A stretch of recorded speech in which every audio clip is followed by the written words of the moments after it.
Hello student, তোমরা কেমন আছো? আশা করি তোমরা সকলেই ভালো আছো। প্রতাপ একাডেমি কোচিং পরিবারে তোমাদেরকে সকলকেই স্বাগত জানাই। তোমরা যারা কল্যাণী ইউনিভার্সিটির আন্ডারে অল অ্যাফিলিয়েটেড কলেজগুলির মধ্যে থার্ড সেমিস্টারের পরীক্ষা দিয়েছিলে, তোমাদের থার্ড সেমিস্টারের রেজাল্ট কবে পাবলিশ করা হবে, কি গুরুত্বপূর্ণ আপডেট রয়েছে আজকের এই ভিডিওর মাধ্যমে এক্সপ্লেন করে দেবো। তাই তোমাদেরকে হলো চ্যানেলে নতুন হতে গেলে চ্যানেলটি সাবস্ক্রাইব করে পাশে থাকা বেল আইকনে প্রেস করে অল নোটিফিকেশন অন করে দেবে। যখনই আমি নতুন কোনো ভিডিও আপলোড করবো সবার আগে তোমাদের কাছে পৌঁছে যাবে। চলো বেশি দেরি করবো না, তাহলে শুরু করা যাক। আর তোমাদেরকে বলে রাখি, তোমরা যারা ফোর্থ সেমিস্টারে পড়াশোনা করছো, তোমাদের পরীক্ষা কবে থেকে শুরু হতে পারে পরবর্তীতে অবশ্যই তোমাদেরকে আপডেট দিয়ে জানিয়ে দেবো। তাই তোমাদেরকে বলো অতি অবশ্যই করে তোমরা চ্যানেলটি সাবস্ক্রাইব করে রাখো এরকমই এক্সাম রিলেটেড ভিডিওগুলি সবার আগে পাওয়ার জন্য। চলো বেশি দেরি করবো না, তাহলে আমরা ক্যালকুলেটের মাধ্যমে দেখে নেব থার্ড সেমিস্টারের রেজাল্ট কবে পাবলিশ করা হবে। তোমরা ভালো করে স্ক্রিনে দেখে নাও। 26/3/2025 তারিখে কিন্তু লাস্ট এক্সাম ডেট ছিল তোমরা যারা থার্ড সেমিস্টারে পরীক্ষা দিয়েছিলে। আর প্র্যাকটিক্যাল পেপারে 5 এপ্রিল কিন্তু লাস্ট এক্সাম ডেট ছিল।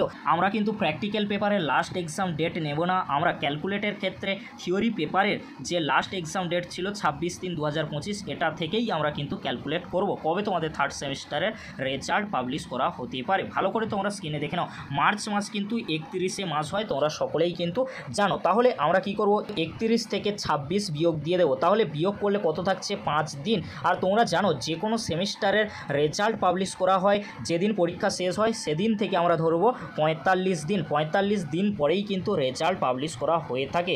যেদিন থিওরি পেপারের লাস্ট এক্সাম ডেট তারপর থেকে 45 দিন আমরা কিন্তু ধরবো, 45 দিন পরেই কিন্তু রেজাল্ট পাবলিশ করা হয়ে থাকে। তাহলে মার্চ মাসের কত দিন থাকছে?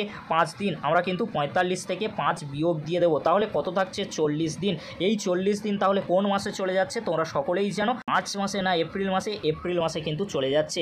এপ্রিল মাস কিন্তু কত দিনে হয়ে থাকে? 30 দিনে হয়ে থাকে। তাহলে 40 থেকে 30 যদি আমরা বিয়োগ করে দিই তাহলে থাকছে কত? 10 দিন।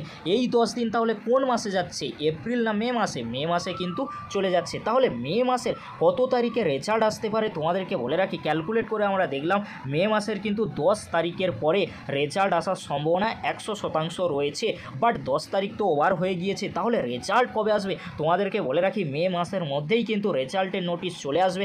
এই 45 দিন থেকে আমরা ক্যালকুলেট করে দেখলাম যে লাস্ট যে 10 দিন ছিল, 10 ডেটস, এই 10 ডেটস কিন্তু কোন মাসে চলে গিয়েছে? মে মাসে। তাহলে মে মাসের কত তারিখে রেজাল্ট আসতে পারে? দেখো 10 তারিখ তো ওভার হয়ে গিয়েছে, 10 তারিখ চলে গিয়েছে। তাহলে 10 তারিখের পরে যে কোনো দিন কিন্তু রেজাল্ট আসতে পারে। তাই তোমাদের কোনো চিন্তা করার কোনো বিষয় নেই।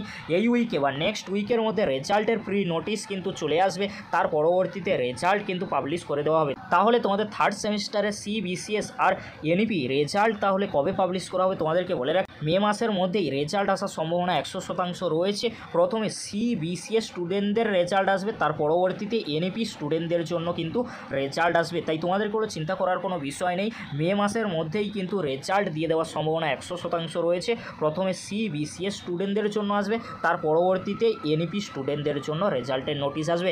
যখন রেজাল্টের নোটিশ দেওয়া হবে বা রেজাল্টের প্রি নোটিশ আসবে তখন তোমাদেরকে আপডেট দিয়ে জানিয়ে দেবো। আজকের এতটুকু, পরবর্তীতে দেখা হচ্ছে নেক্সট ভিডিওতে। ভিডিওটি দেখার জন্য তোমাদেরকে অসংখ্য ধন্যবাদ।